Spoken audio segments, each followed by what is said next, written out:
My name is Mylea Thompson, and I'm the event manager at Downtown Inc. Hi. I'd like to thank First PNC Bank for giving us this opportunity. I also would like to thank White Rose. We are going to be live on Facebook today. And I'd like to thank all of you for coming. Are we good, Cliff? Okay. So once again, my name is Mylea Thompson, and I'm the events manager with Downtown Inc.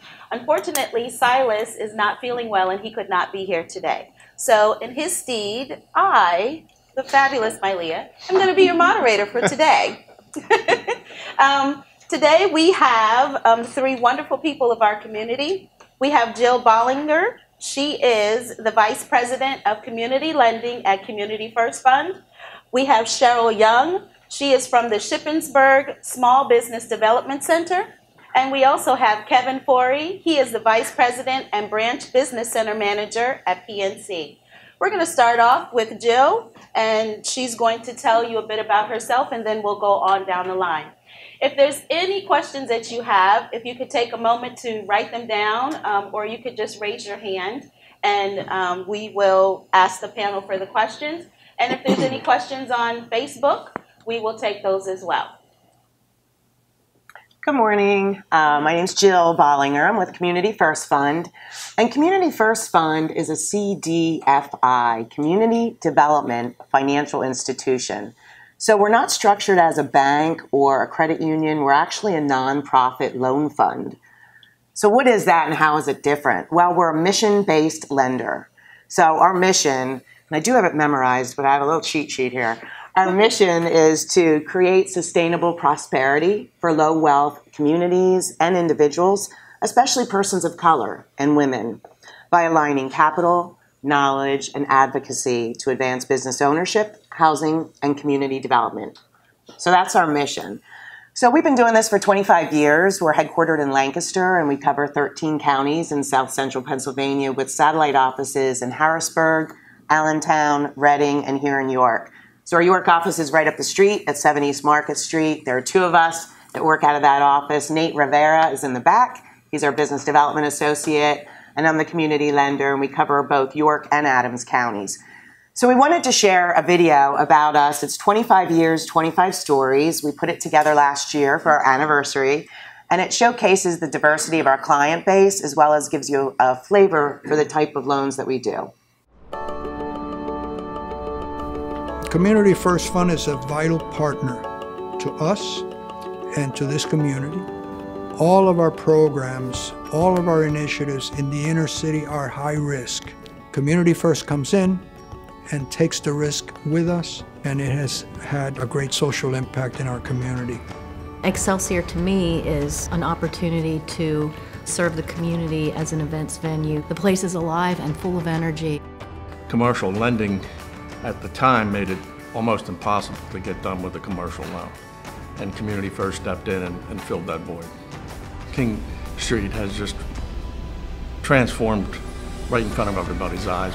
You know your neighbors. They're part of the community. You have coffee with them in the morning, and that you're looking out for one another. Hey, Community First. That's what it is. I ran across issues and challenges just like a lot of new business owners. Community First Fund is just a great partner to be able to make your dream come true. People of color usually don't have the same access, and Community First Fund can help leverage the playing field. WCI is a real estate development company focused on urban redevelopment. The building that we're in specifically we call Union Lofts. The first floor is a commercial space for a company called Startup, which is Harrisburg's first and only co-working space. The role that Community First Fund played in completing this project was instrumental in giving us the new market tax credit financing to make the numbers work. Community First Fund has helped so many different small businesses throughout Lancaster County, and I had an idea and I shared it with Dan. I said, Dan, I'd like to open a barber school. And I said, give me a chance, and the rest is history. It's rewarding to me as a business owner to give back and to share my gifts and talents with the next generation. Community First Fund kind of saw something in us and believed in something in us. Now, to see it flourish, and now that we're bringing out a second location and moving our first location to a much bigger space, to see that dream being fulfilled with the help of Community First Fund, it's an awesome thing. The motivation really to open Leg Up Farmers Market was to provide healthy food options in our community while supporting both Leg Up Farm and Able Services. We currently serve about 700 children and adults with special health care needs. We needed to fill a gap in our funding program in order to move our project forward. And we wouldn't have really been able to do it without the Community First Fund. The unique thing about our school is that it really is designed for students who are passionate about the arts and learn better because of the arts. Our test scores placed our school as the #1 high school in the Lehigh Valley. Community First Fund was one of our CDEs in the New Market Tax Credit process. And those funds are really the funds that make this school financially sustainable for the long haul. Custom Diesel Service LLC is a truck repair and road service business. We wanted to be able to support ourselves and not be dependent on anybody else. And also keeping employees' jobs was very important, and adding new jobs. We wouldn't be here if it wasn't for Community First Fund. I give a lot of the credit for where we're at to Community First Fund, and we were just amazed at the level of interest that they had in our success, not only just to help us with the financial end of things, but also helping us with learning more about how to run and operate and grow our business. I saw a need for children to have a loving, safe environment. Community First Fund has been most valuable to this center. They didn't help us just day one with getting a mortgage. The center grew faster than expected, and we needed more vehicles. Back to Community First Fund. Community First Fund has had a major impact here in our city of Reading. A lot of times I think people get caught up in, oh, we need to bring big businesses into the city to create jobs. No, we need to invest in the small businesses that are already here, right? Invest in them, and then they can create jobs. They believed in me when banks wouldn't. They gave me an opportunity and a chance to make my dream come true, and I will forever be grateful.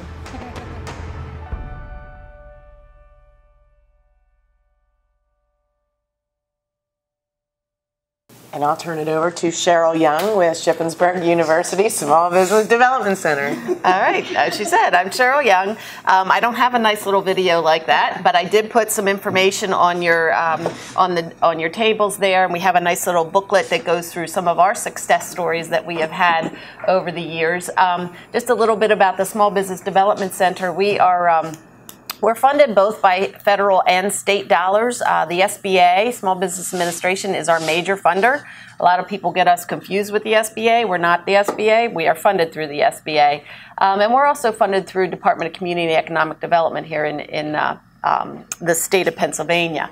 We are one of 18 centers throughout Pennsylvania. Our center covers York, Cumberland, Franklin, and Adams County.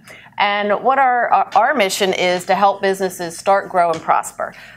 So we aren't a lender, but what we do is we assist businesses that are looking for lending.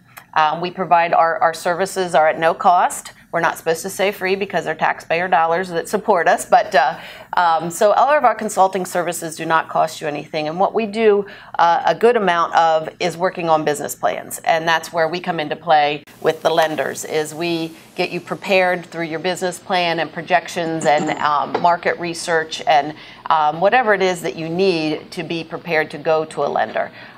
We also do assist businesses that are in, startup businesses, but also existing businesses that possibly are expanding and looking for loans to expand their business, or even just trying to get some information or general information about their markets and helping with market plans. It really depends. We don't. Our clients come to us, so we're not really sure what comes in the door every day. And so what their needs are, we don't know all the time. So we kind of work with them. And then even if we don't have all the answers, we have a lot of resource partners that we work with, Kennetha back there with YCEA is a good partner. We work with Mantech here in York. We also work with the World Trade Center. So there's a lot of resource partners that we have. We have a PTAC program if government contracting is what you're interested in. So we can source you out to some other partners that we have too if it's not what our services actually cover. So again, it's no-cost consulting. Our information's on the table there, and we don't have money. We get that call all the time that, you know, we need a loan, and it's not us that has the money. So we source you out to the lenders after we get you ready for it. Good morning. My name is Kevin Koury, and I am a business center manager for PNC Bank. And my role is a little bit unique. I'm the only one in York County. And what I do is I specialize in working with small businesses, 250 in York County, and I work more as a consultant for them. So I work with planning, development, growth strategies. Of course, I take care of their banking needs and lending as well, but I really work as a consultant to make sure that we're planning, putting the right steps in place today to make the moves forward that they want to tomorrow. I do partner with both of the ladies to my right in order to make sure that we've got the right plans in place, and that in some cases there are things that banks can't do, and Community First Fund is able to step in some cases and partner with us to be a great support system so that we can maintain a mutually beneficial relationship. So our first question today for the panel is, do lenders specialize in specific business types or industries? No, we don't. We see all different types of industries. We work with not only individuals that want to start up businesses, but also existing businesses that may need some working capital or leasehold improvements, equipment, real estate. So we do not have a specific industry that we work with. As I said, we don't do the lending, but we are very, we have been out in our community meeting with many different bankers throughout our territories. And a lot of times when we meet with them, we do ask them, are there specific industries that you tend to gear towards or stay away from? So we have a good source to be able to say, okay, we think these couple banks would be good for you if you're looking for this type of lending or you're this industry, and well, maybe this one not so much for your industry. So we are generally knowledgeable of what the different banks what industries that they will look at.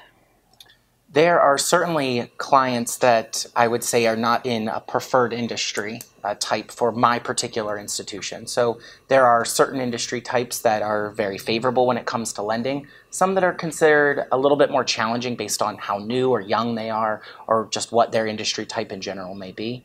But I do have enough connections because I've been in the York County area, and I've worked at another bank as well as PNC, and I can make connections. So when there are situations that I am not able to fulfill a need for a client, in most cases I'm able to call a friend at another institution or at CFF and ask them for support and be able to make a nice referral to them to make sure that the client is ultimately getting what they're looking for, and they feel like their goal and their hope and their dream of owning their business or growing their business is still able to come to life. Thank you. How important is an individual's personal finances when applying for business lending? Well, pretty important for a startup because we don't have any business financials to rely on. So obviously we do pull credit. We do look at a personal financial statement. But just like any other lender, banks, credit unions, we look at the 5 C's of credit, and character comes into play, as well as capacity and collateral and all that good stuff. With us, we don't have a minimum credit score. At Community First Fund, we believe in giving people a second chance, and we'll work with you if you have credit issues, help get you some counseling, budget counseling. But it is important. It speaks to the character of the borrower. And I would just add that, I've worked with many clients over the years, and a lot of them, you try to tell them, okay, you need good credit, and they're like, oh yeah, we're good. And then they go to the bank, and the banker says, well, I looked you up, and 2 years ago you filed bankruptcy. So, just be, I'm just going to, from a point of view, from what I've heard over the years, is just be honest with your lender, because they're going to find out, what your credit score is. And they'll find out what's on your credit report. I appreciate you saying that because it is, your credit and your personal finances and your business finances, it's very personal. So we don't always run into clients that are 100% truthful. We do find out in most cases. But credit, both business and consumer, it's important to have and maintain. And, part of being that consultant is I certainly find out when clients don't have the greatest credit. They confide in me and share, and as they do with, I think, all of us for the most part.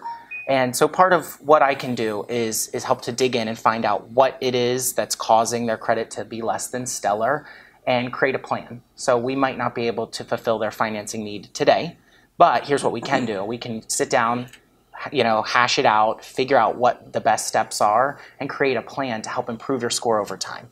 And as that happens, there's some other things that we'll put into play and making sure that you've got a nice business plan and so on. And all of that, coupled together, that's going to create a really solid case for us to be able to take to our underwriting team and see if we can do something to help you out. Did someone have a question? Could you define the 5 C's? You only heard 2 or 3. Oh, sure. The 5 C's of credit would be character, capital, capacity, For repayment. correct, collateral, and conditions. And afterwards, if you want to give me your email, I can email you a flyer that explains all of those.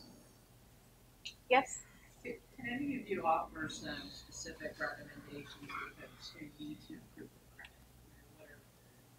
What are some things they can do, and typically, how long does it take?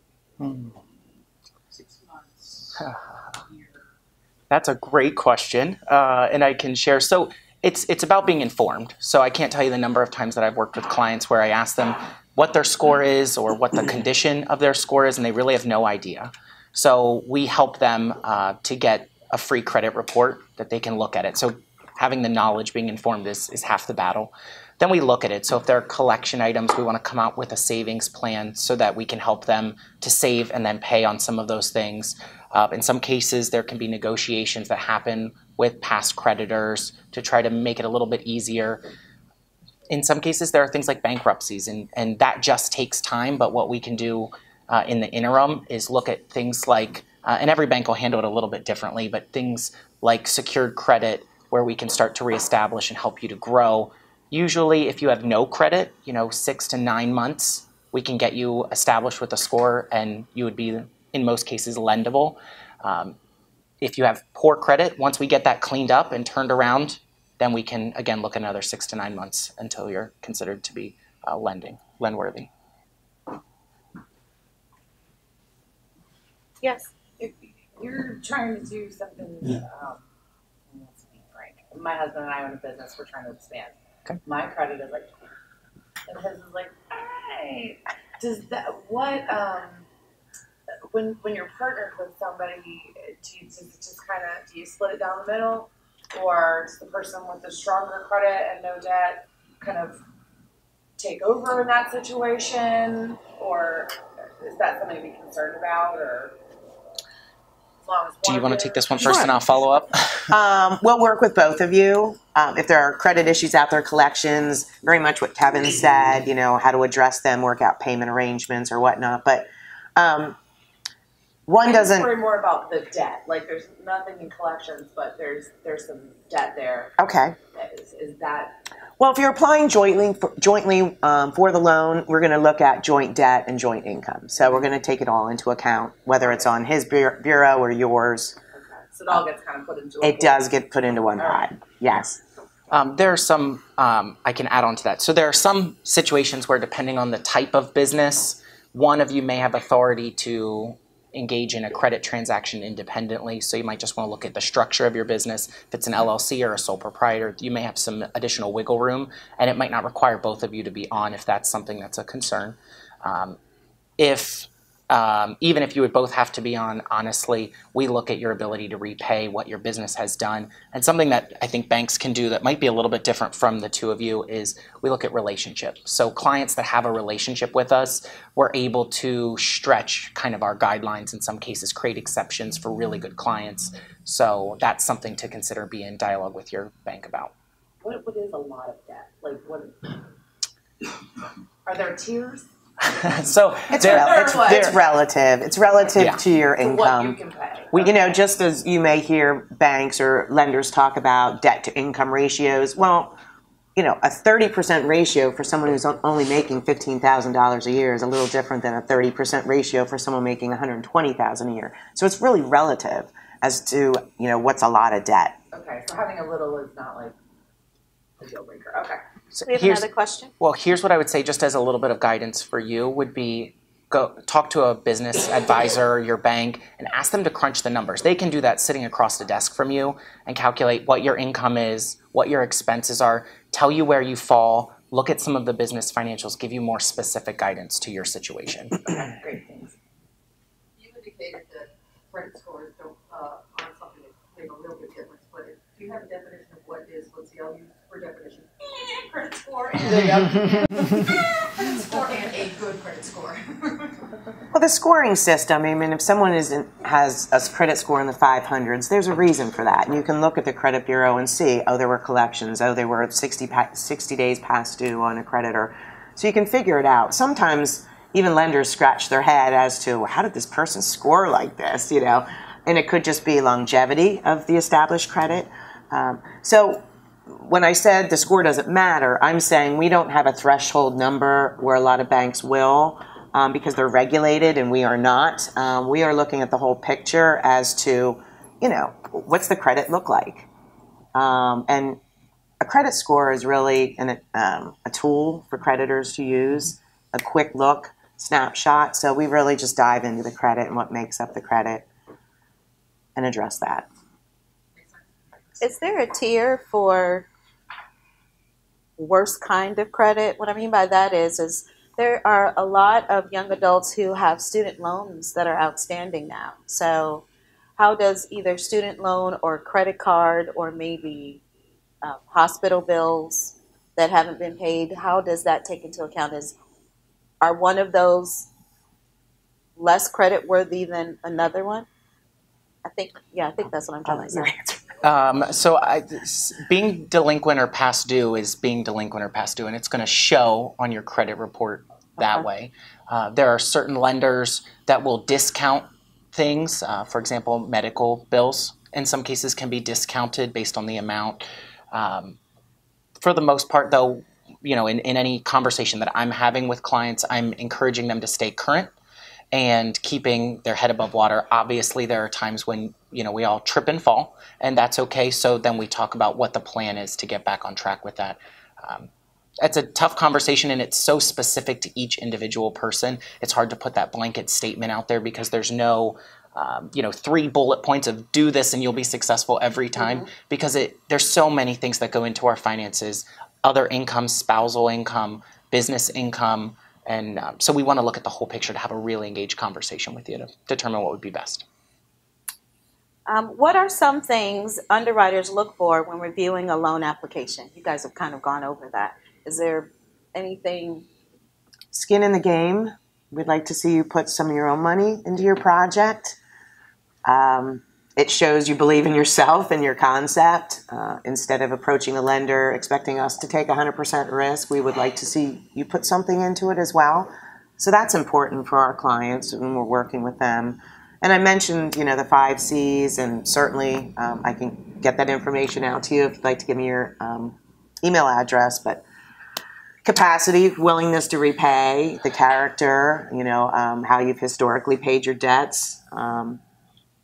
For banks, a little bit deeper is we typically look on average for a business to be established for 3 years. So that's important for us, which shows that you're successful, you're staying above above water.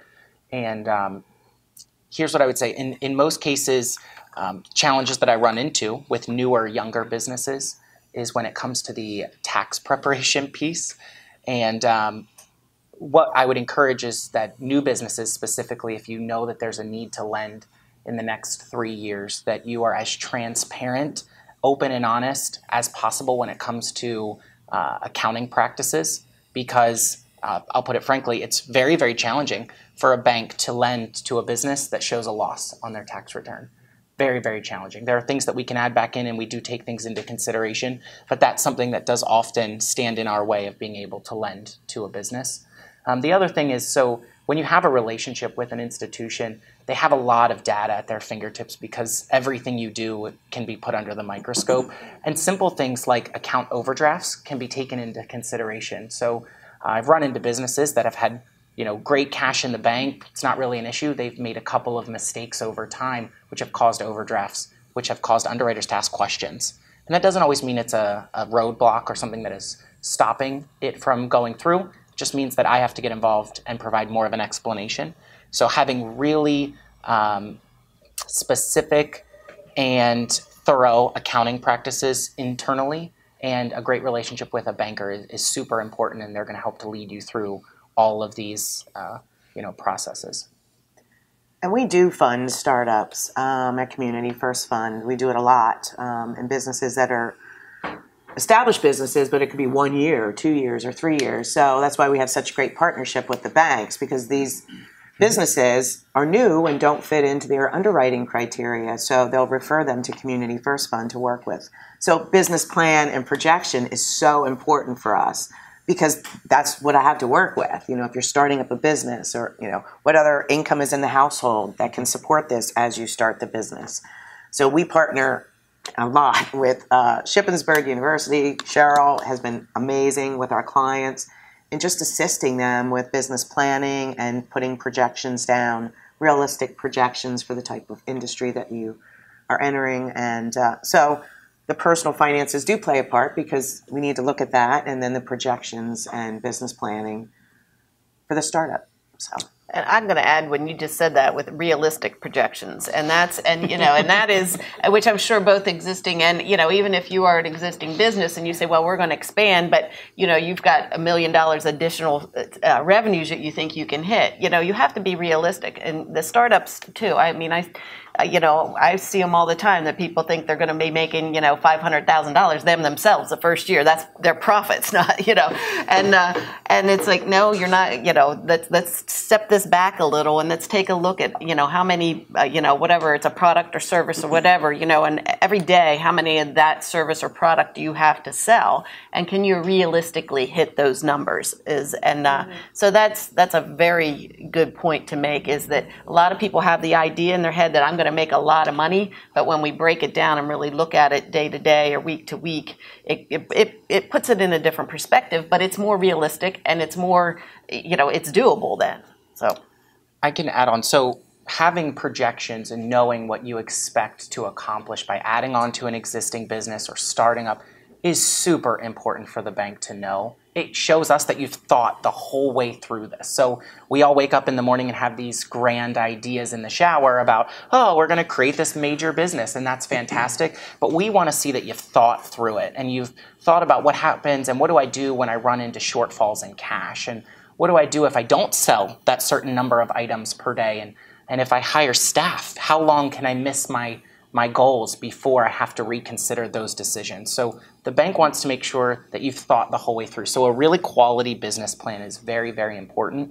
The other part I would say is a great business plan can be one of the exception factors for banks, and I'm sure for you as well, where maybe you don't meet the exact credit criteria that we're looking for, the number of years in business. If we know that you've thought through it and you have industry experience, that carries a lot of weight with us. So having an advisor that can push for you at the bank that you choose is going to be really valuable for you as well.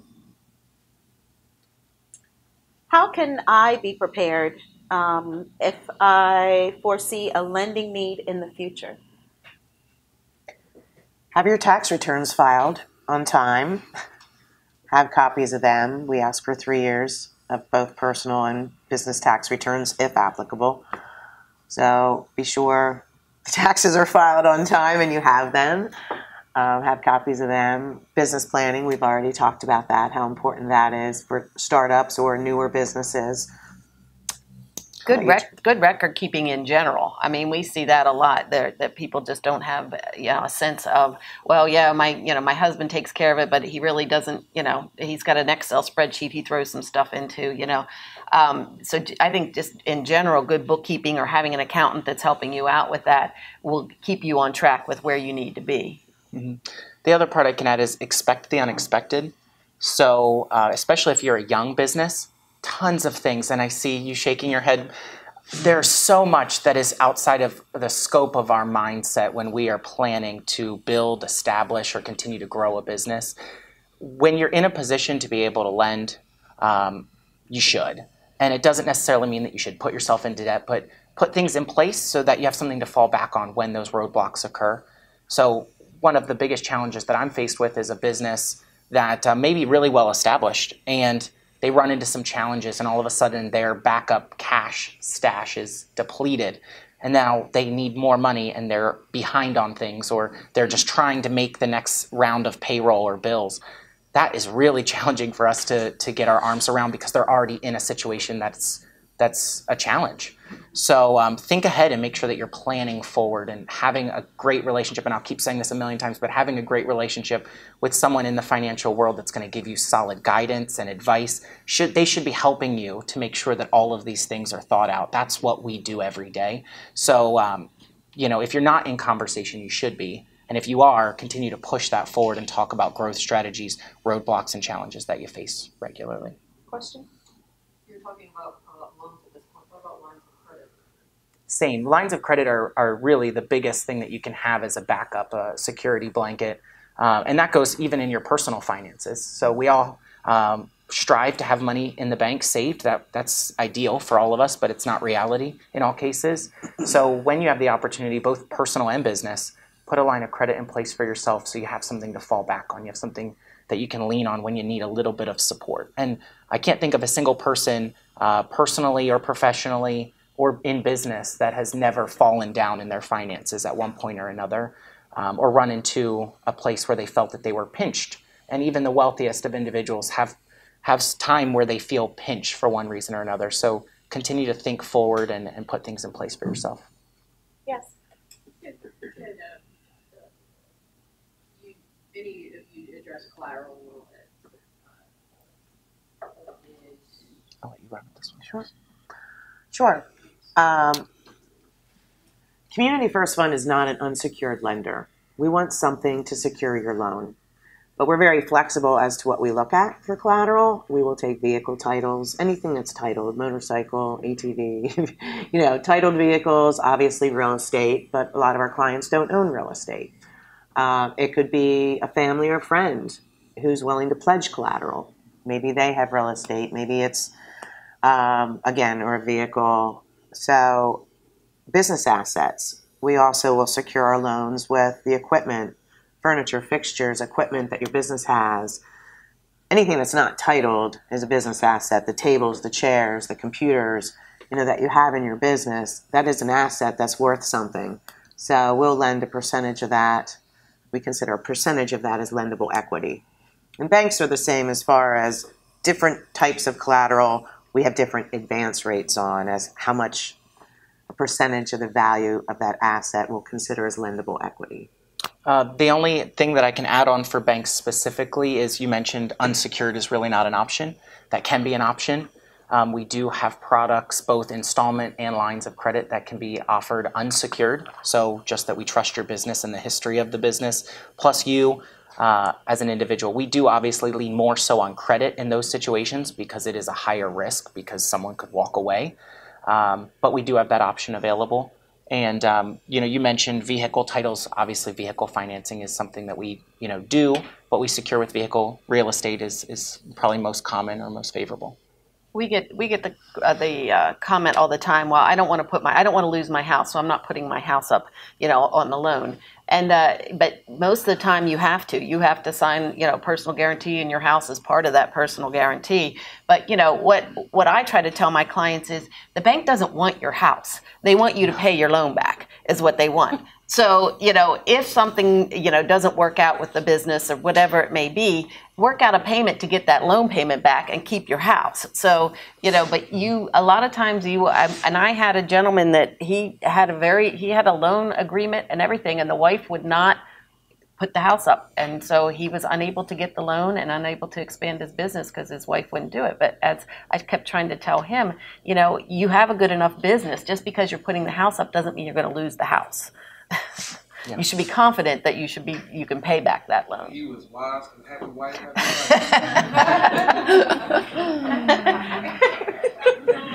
question, sir. Many people that are looking to start a business, that have a dream, vision, whatever, and some expertise in the type of thing they do, but quite often they have no capital and they have no collateral. So for you, Jill, in that you do not do financing without collateral on an unsecured basis, and I don't think the bank is going to do an unsecured loan for a startup unless the individual is a very strong person. Are there alternatives for those folks that have the dream but no capital or collateral? Ooh. Sometimes people don't realize they have something they can offer for collateral. So as I work with people on their personal financial statement, oh, I didn't realize I could use that. I talk with them about reaching out again to their family support system if there's someone who can pledge collateral. We are an SBA lender, a Small Business Administration. We are an SBA lender, so we can mitigate a shortfall of collateral, but we need something for collateral. And with regards to capital, our minimum, we need at least 10% cash into it. To answer your question from my perspective, and a lot of small businesses do just this, they hit up their family and friends and ask for investors. And that's a huge way that they can leverage some cash in right at the beginning of the game because their family, close friends, investors believe in their vision, especially once they're able to come to the table with a really solid business plan. The other part, and you mentioned SBA, is huge in helping. They still need to have some cash in there. But, PNC Bank is a preferred lender through the SBA. So we do lending with the SBA even when they shut down, which is a great advantage just because of the size of our organization. But that is something that we do partner with pretty heavily to be able to try to help dreams come true. And that is when he's talking partnering, just in the different regions we cover, there are some areas that have different revolving loan funds that can kind of take, a little bit of that, a little bit of the cash required and lend for that amount. So there are partnerships. We try to work with that when I know that a client doesn't have the full 20% or if you're requiring 10%, then we look at some other revolving loan funds also and see if they can come in and kind of offset that a bit. So we can sometimes work some coordinating between them, and other times you just basically have to tell the people you need to save up some money and don't let your dream go away. Just work and save up a little money, and then let's look at this again in another year or two. I'm glad that you said that it's not always the response that the individual wants to hear. When you say maybe we need to sit back and think on this a little bit more, we need to create that savings plan, start putting money away. But that is truly the best advice, because if you don't have money to start the business, what happens when you run into a shortfall with payroll or a pipe burst and you've got unexpected expenses? Then what do? Then your business closes or you're in a big challenging situation. We want to help you to avoid that up front. We want businesses to be successful. Yes.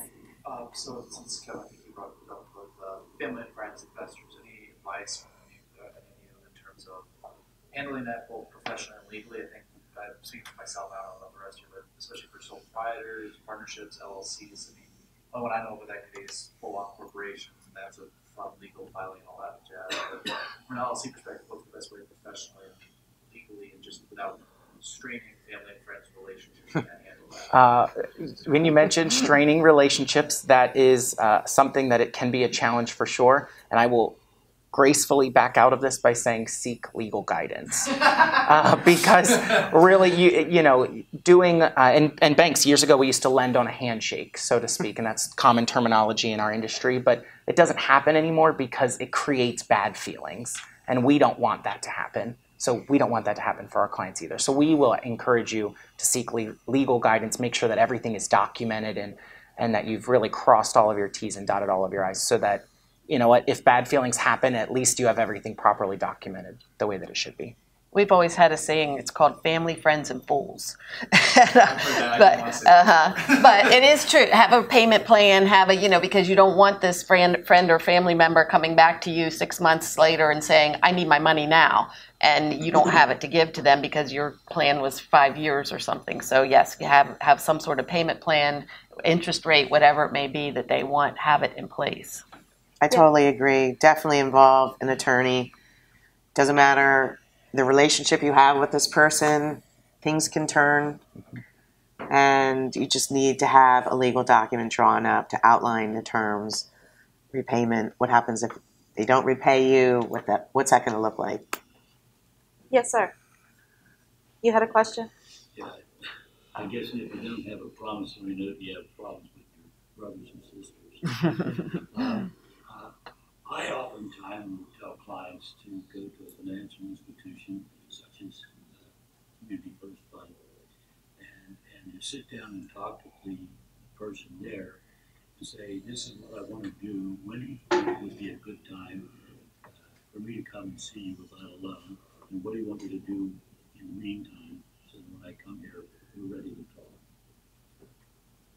Great, thank you. Excellent.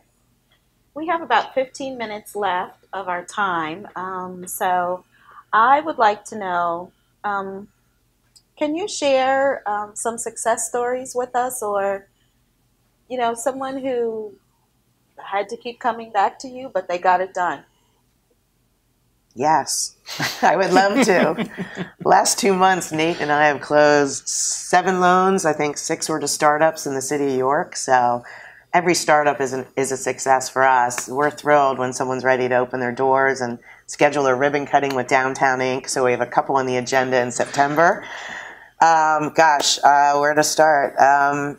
I know one ribbon cutting, Kylie Chambers on East King Street. It's going to be called Classy Kids. She's focused on cutting hair children. The whole environment will be geared to children, friendly, with the chalkboard that they sign their name in when they come in, and the spaceship chair to sit in, and that's one. Make Me Over is a beauty supply business on South Beaver Street that's been opened. She's coming up on a year now. So that was a startup. Cheryl worked with her on business planning and projections. And, it doesn't happen overnight. So our clients, we really get to know walking through the process. It could be many months. It could be a year. I've had people I've turned down that I've encouraged along the way, and they've come back. Kylie was one of those. She was. It's encouraging them, telling them what they need to do if they're not financially ready to start a business. That's a no today, but maybe not a no tomorrow. So here are the steps you need to take to save your money, clean up your credit, do this, and check in. Nate is great with that, and checking in with the clients he's meeting with to make sure they're on track. Come back. We would love to work with you. We just need to get past some of the obstacles. So those are 2. Handsome Cab, we were involved in that.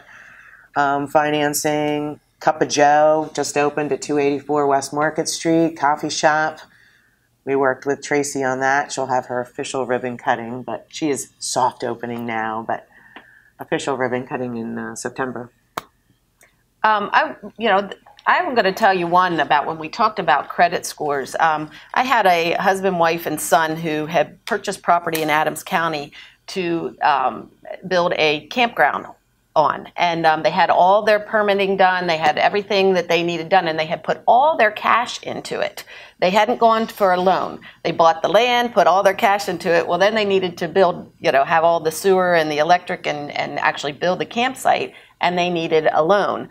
Well, they were getting turned down, and they were getting very, very frustrated with things. And we had worked hard, and the projections looked good, and I was kind of frustrated for them.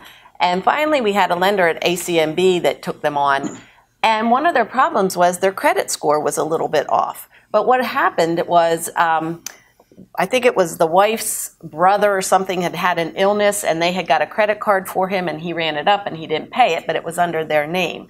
So they got some terms worked out with the credit card companies. They got their credit score all fixed, and ACMB lent them the money. They started their campground in 2017.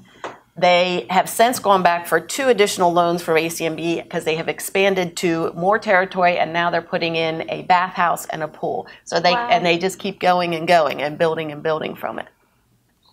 That's awesome. I have a downtown example as well. So Sunrise Soap Company, as most of you probably know if you're familiar with this area. Chris and I have become very good friends over the last 6 or 7 years. And when I first started working with PNC, she obviously told me that I could share this story, but she was in early stages of her business, and she partnered with me, and we started to talk about what some long-term planning, what some goals were, what would she like to accomplish, how comfortable was she with taking on debt to grow her business, and we had tons and tons of conversations. So we started out simple with business credit card processing, and over time, she's come back. We've done multiple loans. She's expanded to 4 different locations, just signed a contract with Whole Foods and is expanding to be part of that brand. So the success of a client when they partner with really knowledgeable lenders in the community that, they keep in contact. She texts me every day on my personal phone. I probably shouldn't say that because people will come back wondering why they don't have my number. So we stay in contact, but I care deeply for her and her business because it's something that's been personal to me. I've helped walk her through. We've had some challenges where I've had to kind of go to war internally to make the case, and she's been a really solid client. I'm super pleased to have her, and we've built a really great relationship. Excellent. Does anyone have any questions? Yes. So in a case where, what is more important, collateral or capital? Do you have an answer for that? Are they both equally important? Like, do you give up your collateral to get that money, to get the loan? Do you hang on to your collateral and have less capital? What's more important? Is that like too much? That's a good question. I want to hear the that's answer. A very good question. I think it depends on a couple of things. What is the collateral? How much capital would it bring you? Because we're looking for security. We're looking to reduce risk anytime we deal with a business and lending to them. So one of those situations, a situation just like yours, I would say engage in a conversation with a lender and ask for their guidance, ask for their advice. The worst thing that can happen is you make a decision and it happens to be the wrong one and you kick yourself after it's already done. So while you still have the balls in the air and you can choose how you want them to land, seek guidance on whatever your specific situation is. Talk to us about what the collateral is, what the value is, what cash that could bring you, and we can help to create that plan of what the next best steps would be for you. Questions? Yes? From time to time, my folks come to me that they're looking for an economic development loan program to pay off credit card debt that was used to finance the business. And I don't have any tools to help them with that. Is that something you find? And how do you advise in that situation? When I was in banking, I saw that a lot. Yeah. Actually, I had an appointment yesterday. That was a situation. The bank wasn't able to help them, and it was exactly that.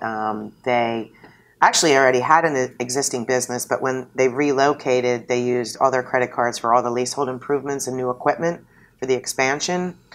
So now they're sitting with all this debt at very, very high interest rates. We do not typically do refinancing of debt, only because it may not be economically to their advantage. A bank loan is at a lower interest rate than perhaps my loan at Community First Fund. However, we have made exceptions if we can show that it is definitely going to improve cash flow. We are definitely saving them on interest rates. And because we use SBA guarantees a lot, SBA is very, when we're doing refinance of debt, they need to see a certain percentage of a savings for the client. So long-winded, we do them on a case-by-case basis, refinancing other debt, but it really needs to show a vast improvement in cash flow. I can speak to a specific example of a hair salon on 74 that had racked up credit card debt. They decided that they wanted to give their business a facelift. They had been in business for a few years, had a great relationship with the bank, and their personal and business credit cards were maxed out, and the monthly payments, they weren't making any dents in them by just making minimum payments. So what I was able to do is put together an unsecured term loan package for them where we were able to put an end in sight for that debt. It was $30,000. Then we were able to give them a line of credit for working capital needs, again, unsecured based on their relationship with the bank. I'll talk to credit in this particular situation. It was partners. One of them had a bankruptcy within 5 years, so their credit was to put it in your terminology from earlier. But based on the relationship with the bank, there were mitigating factors there that I could go to our underwriting team and say, look, good customer, here's what it's going to do to help them, and we were able to put it through. So that was a great success for us. Yes. I have a question from Facebook Live. In your experience, do your clients tend to have more success with an aggressive strategy, hiring staff, better location, more square footage, or a more conservative approach with starting small and trying to grow later on? I have seen, so it's a challenging question, so we're all paused up here. I've seen it work in both cases. I think it depends on what the business type is, what the leadership style is of the organization. My personal advice in most cases is slow and steady wins the race.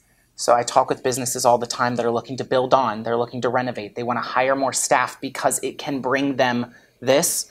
And my strategy in those situations is to think outside the box. So what else might we be able to change or adjust within the structure of the business to improve the operating cycle to create a little bit more time before we have to make those decisions. So sometimes I run into businesses that are doing manual payroll processing. Well, that takes up a lot of administrative time. And there are things that we can put into place that are certainly cheaper than hiring a staff member, because the risk that you take on is hiring someone or making a decision for your business or the direction of your business and finding out 6 months in that it's not working. And then you need to let someone go, or you can't afford to keep up with the decisions that you've made. So I will always maybe be more conservative in my advice, because I would hate to see a business set up and be successful for 6 months to a year and close the doors because they just tried to grow too fast, too much too fast. I'd rather them, take time and grow organically over a few years. I traditionally stay with the conservative end.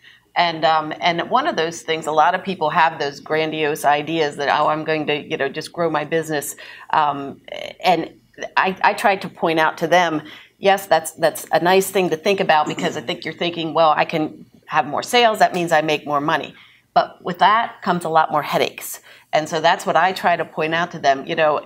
Employees, the employment rate right now, it is difficult out there to find good employees. And so that's where I stress a lot of that right now in this economy we're in, is I'm hearing that all over the place, is we can't find good employees. So if you have this idea that you're growing your business, but you need 5 additional employees, it could end up costing you a lot more in headaches and aggravation than it could if you just stay where you are and, like he's saying, just grow in a different sense instead of trying to expand as quickly as possible. So, again, I sit down, we do some projections based on what they're doing right now, and we look at, well, if you do bring in additional employees, how much more in revenues do you have to generate? If you are expanding and have an additional loan or additional rent, what can you afford? So you have to look at it that way.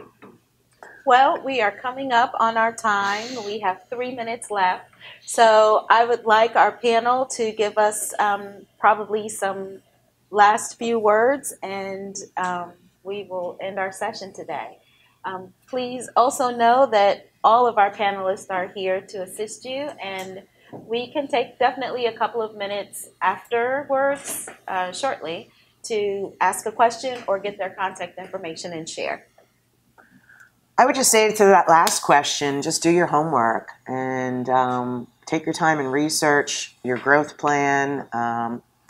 It doesn't matter if you're going to start a business or you are an existing business. You really should have a business plan, and it's a living, breathing document that's constantly changing through the years as you grow your business. But do your homework and research, and you should have your team together, and that should be your relationship with your banker, your accountant, and your attorney.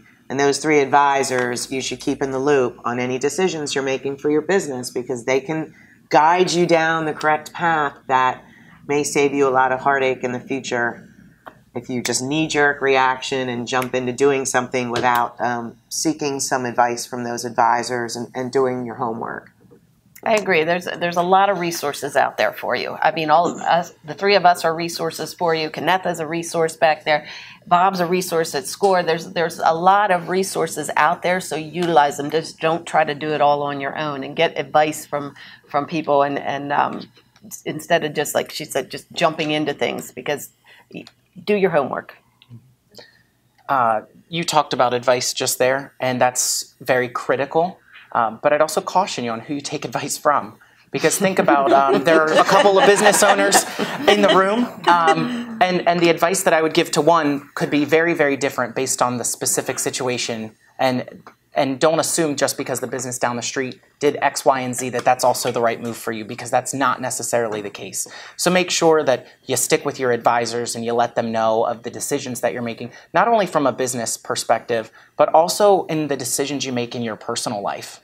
Because when you're looking at lending or growing your business, we look at both sides. So I had a customer recently that decided to build a $70,000 pool in their backyard. Great personally, the kids love it, that's fantastic. What it did for the upcoming loan that we're trying to work on is almost killed it, yeah. So it would have been great to know ahead of time that these are some of the moves we're looking to make, and we could have planned accordingly for it.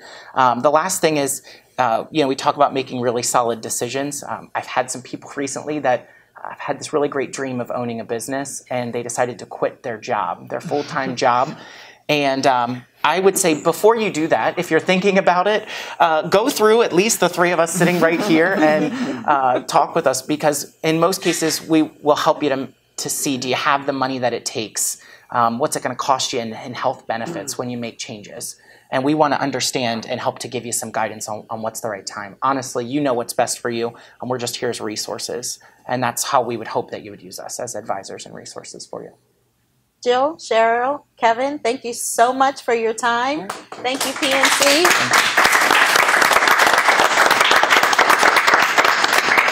And thank you, everyone, for coming.